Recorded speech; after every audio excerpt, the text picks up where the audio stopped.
వినూత్నంగా ఆలోచిస్తే వ్యవసాయ రంగంలోనూ కొత్త అవకాశాలను అందిపుచ్చుకోవచ్చని నిరూపిస్తున్నారు ఆ తండ్రి కొడుకులు. తూర్పుగోదావరి జిల్లా కొత్త తుంగపాడుకు చెందినటువంటి తండ్రి కొడుకులు వినూత్న ఆలోచన చేశారు. మొన్నటి వరకు వాళ్ళు వరి పంటను సాగు చేసేవారు. అయితే ఈ బోరు నీళ్లు పెట్టడము, ఆ నీళ్లు లేకపోతే ఒకసారి వ్యవసాయ రంగం, వరి రంగంలో చాలా లాభ నష్టాలను కూడా చూసినటువంటి పరిస్థితి నేపథ్యంలో కొత్తగా ఆలోచించారు ఈ తూర్పుగోదావరి జిల్లా కొత్త తుంగపాడుకు చెందినటువంటి తండ్రి కొడుకులు కూడా. అయితే ఇప్పుడు వాళ్ళని చెరువుని ఏదైతే ఇప్పుడు చెరువులో సాధారణంగా మనం ఈ కలవ పూలు పూస్తూ ఉంటాయి, లేదంటే ఈ తామర పూలు పూస్తుంటాయి. కానీ వరి చేలో ఈ తామర సాగుకుని ఒక కొత్త వినూత్న ఆలోచనతో తండ్రి కొడుకులు కూడా ఆలోచించారు.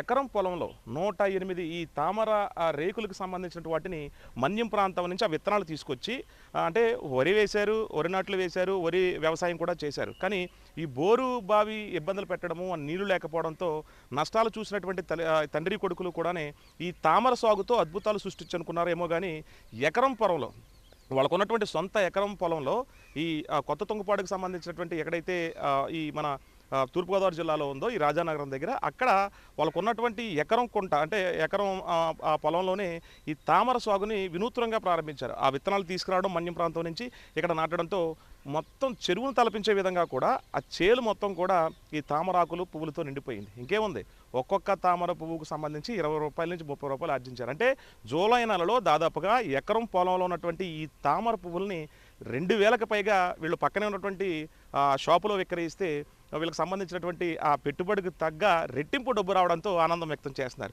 ఇప్పుడు అంటే రైతులు చాలామంది కొంతమంది వరి వేస్తూ ఉంటారు, కొంతమంది ఉద్యానవన పంటల నేపథ్యంలో కాయగూరలు వేస్తూ, కొంతమంది అరటి పంట సాగు చేస్తూ ఉంటారు. ఈ నేపథ్యంలోనే వీళ్ళు కొత్తగా ఆలోచించారు. సాధారణంగా చెరువుల్లో మాత్రమే మనం ఈ ఈ ఏదైతే ఈ తామరాకులకు సంబంధించినటువంటి ఏమి చూస్తూ ఉంటామో ఆ పంటను చూస్తూ ఉంటాము. కానీ చేలోనే నీటిగా అంటే నీరు కూడా అంత అవసరం లేదు, దానికి సామర్థ్యం తగ్గ నీటిని మాత్రమే ఈ తామర సాగుకు ఉపయోగిస్తూ ఉంటారు. మన్యం ప్రాంతం నుంచి 108 రేకులకు పైగా సంబంధించిన విత్తనాలు తీసుకొచ్చారు, నాటారు. వెంటనే జూలై నెలలో మొత్తం చేలంతా కూడా తామర పువ్వులతో అద్భుతంగా విజువల్స్లో కూడా చూడొచ్చు, అద్భుతంగా కనిపిస్తుంది. ఆ రైతులు ఆనందం వ్యక్తం చేస్తున్నారు. చూడాలి మరి ఇదే పంటను మళ్ళీ కొనసాగిస్తారా? ఎందుకంటే ఎకరం పొలంలో 2000కి పైగా ఈ తామర పువ్వులు పూడేంతో ఒక పక్క శ్రావణ మాసం కావడం, వరలక్ష్మి వ్రతాలు అవడం, మళ్ళీ వినాయక చవితి రావడం, ఖచ్చితంగా ఇది సీజన్ కావడంతో ఆ సీజన్లోనే ఇన్ని పువ్వులు రావడంతో రైతులైతే ఆనందం వ్యక్తం చేస్తున్నారు.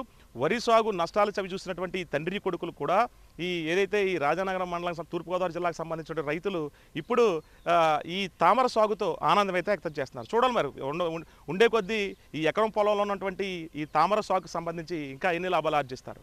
100% రసూల్తో కలిసి సత్య టీవీని తూర్పుగోదావరి జిల్లా నుంచి.